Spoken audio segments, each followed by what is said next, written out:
బయలుదేరింది ఊరేగింపు. ఎక్కడి నుంచి? కైలాస పర్వతం దగ్గర నుంచి వస్తున్నారు. గవాక్షంలో నిలబడింది మేనకాదేవి నారదుడితో కలిసి.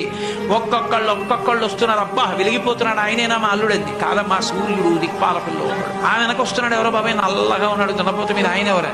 మీ అల్లుడు కాదు, బెంగ పెట్టుకోడు, యమధర్మరాజు గారు. ఆ వెనకాతల అబ్బా చల్లగా ఎంత బాగున్నాడో, ఎవరు? చంద్రుడు, మీ అల్లుడు కాదు. ఈయనెవరోనయ్యో చాలా అందంగా ఉన్నాడు, ఎర్రగా ఉన్నాడు, కాంతులీనుతున్నాడు, బ్రహ్మగారు. మీ అల్లుడి దగ్గర పురోహితుడమ్మా, పెళ్లి చేయడానికి వచ్చే బ్రహ్మగారు ఆయన మీ అల్లుడు కాదు.